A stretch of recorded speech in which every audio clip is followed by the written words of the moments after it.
Bismillahirrahmanirrahim. Assalamualaikum warahmatullahi wabarakatuh. Alhamdulillahi rabbil alamin wa bihi nasta'in ala umuri dunya waddin. Wassalatu wassalamu ala asyrafil anbiya'i wal mursalin wa ala alihi wa ashabihi rasulillahi ajma'in. Ashhadu an la ilaha illallah wahdahu la syarika lah wa ashhadu anna Muhammadan abduhu wa rasuluhu la nabiyya ba'dah. Allahumma rabbi syrah li sadri wa yassir li amri wahlul 'uqdatam min lisani yafqahu qawli, amma ba'd. Bapak Ibu, adik-adik mahasiswa jamaah salat zuhur yang dirahmati Allah Subhanahu wa taala. Dalam tradisi masyarakat kita ada satu istilah yang biasanya dipakai di dalam masyarakat Jawa. Istilah itu adalah nasi berkat. Biasanya kalau ada perayaan-perayaan, ada selamatan-selamatan, nasi yang dibungkus di dalam daun itu dengan berbagai macam lauk pauknya disebut dengan nasi berkat. Pertanyaannya adalah mengapa dia disebut nasi berkat? Dalam bahasa Arab, berkat inilah yang disebut dengan barokah. Kita juga sering menggunakan istilah barokah. Misalnya pada saat ulang tahun, kawan kita ulang tahun, kita berkata semoga usianya berkah. Ketika teman kita wisuda atau meraih gelar magister, doktor, kita katakan semoga ilmunya berkah. Apa sebenarnya yang dimaksud dengan barokah itu? Di dalam Al-Quran kita akan menemukan banyak kata barokah. Ayat yang sering diulang-ulang itu adalah misalnya pada surah Al-A'raf ayat 97. Walau anna ahlal qura amanu wattaqau la fatahna alaihim barokat. Kalaulah penduduk suatu kampung itu amanu wattaqau, beriman dan bertakwa, la fatahna alaihim barokat, akan kami bukakan atas mereka pintu keberkahan dari langit dan bumi. Di situ ada kata barokah. Kalau kita misalnya baca surah Al-Isra ayat 1, Subhanalladzi asra bi'abdihi lailan minal masjidil haram ilal masjidil aqsa alladzi barokna haulah, juga ketemu dengan kata barokah, barokah, yang dalam tradisi Jawa tadi disebut dengan berkat.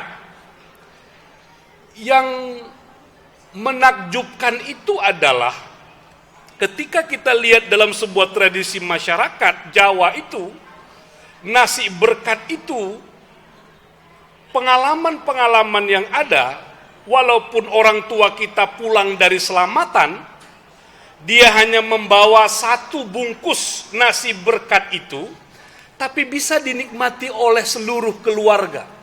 Walaupun anaknya bisa 3, bisa 4, tapi dibentangkan di hadapan mereka lalu bersama-sama mereka makan, nasi itu habis, tapi semua merasa nikmat, semuanya merasa puas. Paling tidak dari ilustrasi ini kita bisa menangkap bahwa yang disebut keberkahan itu adalah sebuah pertambahan nilai terhadap satu benda. Kalau dalam istilahnya Tabatabai yang menulis tafsir Al-Mizan, dia mengatakan barokah itu adalah subutul khairi al-ilahiyyi fi syai', tetapnya kebaikan Allah pada sesuatu. Ada added value-nya, ada nilai tambahnya terhadap sesuatu, itulah yang disebut barokah. Ada contoh yang lain, ya. Misalnya 2 orang pekerja dengan masa kerja yang sama, golongannya sama, gajinya sama, tunjangannya sama. Tapi keluarga yang satu ini terkenal amat soleh. Ibadahnya bagus, akhlaknya terjaga, sedangkan yang satu itu tampilan kehidupannya tidak mencerminkan orang soleh. Apa yang bisa tampak dari kehidupan kedua keluarga yang seperti ini?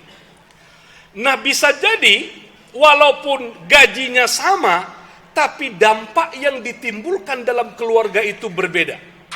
Keluarga yang soleh tadi, keluarganya menjadi sakinah, mawaddah warahmah, anak-anaknya menjadi anak-anak yang soleh pula, sekolahnya bagus, akhlaknya bagus. Sedangkan yang satu bisa jadi keluarganya tidak seperti itu. Terjadi konflik, terjadi ketidakharmonisan dan seterusnya. Apa yang membedakan ini? Walaupun dia memiliki gaji yang sama, tetapi yang satu bisa jadi diberkahi oleh Allah. Ada nilai tambah yang diberikan Allah pada orang yang soleh tadi, yang ibadahnya terjaga, yang akhlaknya terjaga pula. Sedangkan yang satu tidak. Oleh karena itu Bapak Ibu sekalian, adik-adik mahasiswa, keberkahan ini bukan nilai yang melekat pada apa yang kita peroleh, tapi dia sesuatu yang ditempelkan, sesuatu yang ditambahkan Allah. Oleh karena itu, orang mencari ilmu yang tinggi perlu, tapi ilmu tidak akan ada gunanya kalau ilmu itu tidak diberkahi oleh Allah. Jangan heran banyak orang yang berilmu, ilmunya tidak merubah dirinya menjadi lebih baik. Kenapa? Ilmunya tidak berkah. Dalam bahasa yang sederhana, ada mahasiswa yang sering berkeluh kesah. Pak, kenapa saya belajar malam, besok ujian, rasanya malam itu sudah semua saya hafal, dan besok ketika ujian saya bisa menjawab semua soal, tapi selesai soalnya saya jawab, selesai saya ujian, nilai saya A, tapi saya tak ingat apapun terhadap apa yang saya pelajari itu. Di mana masalahnya? Dia tidak mendapatkan keberkahan ilmu karena dia belajar hanya untuk menyelesaikan urusan ujiannya. Tapi kalau ilmu itu dia ingin peroleh sebagai wujud ketundukannya kepada Allah, maka ilmu itu akan malakah, akan melekat pada dirinya. Itulah yang disebut ilmu yang berkah itu. Orang punya harta, ya, lalu dia mengejar harta kemanapun, tapi harta itu tidak akan ada maknanya tanpa ada keberkahan yang diberikan Allah. Dan keberkahan itu sering kali hilang. Bisa jadi kita makan bersama suami kita, kita makan bersama istri kita, kita makan bersama anak-anak kita, tapi yang kita makan itu, makan yang bersama itu, tidak ada pertumbuhan kasih sayang di antara sesama anggota keluarga. Mengapa? Ada keberkahan yang sudah tercerabut dari situ. Bermasyarakat juga begitu. Kita hidup satu kampung, tapi tidak ada saling menyayangi, mengasihi, menghargai, malah yang muncul adalah konflik. Bisa jadi keberkahan itu sudah hilang di situ. Kenapa Nabi mengajarkan kalau kita menghadiri pesta perkawinan, kita menyalami pengantin, kita berdoa. Yang disuruh itu berdoa. Barakallahu lakuma wa baraka alaikuma wa jama'a bainakuma fi khair. Itu yang disuruh. Kenapa kita disuruh mendoakan semoga pengantin ini mendapatkan keberkahan? Ada banyak orang setelah menikah, dia tidak hormat dengan orang tuanya, dia tak sayang lagi dengan orang tuanya, dia tak peduli lagi dengan orang tuanya. Padahal sebelum dia menikah, dia menjadi anak yang paling patuh terhadap orang tuanya. Betapa banyak orang yang menikah, sebelum menikah, abang beradik, adik berkakak, kompaknya bukan main. Tapi begitu dia menikah, hilang kasih sayang terhadap abangnya, terhadap adiknya, padahal sebelum mereka menikah, mereka adalah keluarga yang sangat kompak. Mengapa terjadi? Lagi-lagi adalah ada yang hilang dari situ, apa? Itulah keberkahan. Oleh karena itu Bapak Ibu sekalian, adik-adik mahasiswa, apa yang kita minta kepada Allah bukan meminta bendanya saja. Ya Allah, Rabbana zidna ilma, ya Allah tambahkan kepadaku ilmu. Tidak cukup. Ya Allah tambahi hartaku. Tidak cukup. Makanya kalau kita makan, kenapa ada doa yang meminta keberkahan di situ? Allahumma barik lana fima razaqtana. Makanan itu tidak cukup yang halal saja, tidak cukup yang thayyib saja, tapi dia harus juga diberkahi. Apa itu makanan yang diberkahi? Makanan yang diberkahi, kalau tadi dalam sebuah keluarga, bertambah kasih sayang di dalam keluarga itu. Seorang suami semakin menyayangi istrinya, seorang anak akan menyayangi ibunya. Dia merasakan kenikmatan yang luar biasa dari makanan yang dimasak sang ibu. Apa itu makanan yang berkah? Makanan yang mendorong kita untuk semakin rajin beribadah. Sekali lagi, keberkahan itu adalah tambahan atau nilai tambah yang diberikan Allah terhadap apapun yang kita punya. Lalu persoalan terakhir adalah bagaimana mendapatkan keberkahan itu? Kalau kita lihat Al-A'raf, di dalam ayat itu ada kata amanu wattaqau. Secara sederhana, keberkahan itu akan didapat pertama pada saat orang mengorientasikan hidupnya hanya kepada Allah.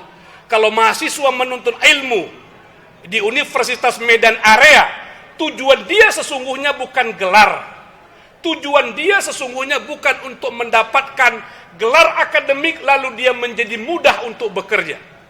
Tapi tujuan dia adalah untuk dekat kepada Allah, untuk memahami ayat-ayat Allah. Sedangkan gelar, sedangkan status itu adalah outcome, hasil lain. Tapi yang utama sesungguhnya adalah bagaimana dia ingin mendapatkan ridho Allah subhanahu wa ta'ala. Seorang dosen, seorang pegawai yang setiap hari masuk kantor, dia bekerja, apa yang dia inginkan? Gaji. Bisa jadi dia gaji dia nanti dia dapatkan. Bisa jadi dia mendapatkan bonus atau penghargaan apapun. Tapi karena kerjanya tidak diorientasikan kepada Allah, maka yang dia dapat hanyalah sejumlah nominal uang tanpa ada nilai keberkahan di sana. Tapi pada saat dia mengakui, merasakan pekerjaannya adalah ibadahnya kepada Allah, lalu dia diberi gaji, Allah berikan subutul khair al-ilahi, Allah tambahkan kebaikan pada apa yang dia dapat. Amanu. Syarat yang kedua adalah wattaqau. Wattaqau ini kita maknai dengan bagaimana orang selalu memelihara dirinya, menjaga dirinya dari perbuatan-perbuatan yang merusak integritas pribadinya. Orang yang bertakwa pada hakikatnya adalah orang yang merasa cukup dengan pengawasan Allah dan dia tidak perlu ada pengawasan yang lain. Orang yang bertakwa pada hakikatnya adalah orang yang merasakan kehadiran Allah dalam kehidupannya, orang yang merasakan berada dalam penjagaan Allah. Karena itulah dia akan selalu berada pada koridor kebenaran, kebaikan, dan keindahan itu. Mudah-mudahan ada manfaatnya bagi kita semua. Billahi taufiq wal hidayah. Assalamualaikum warahmatullahi wabarakatuh.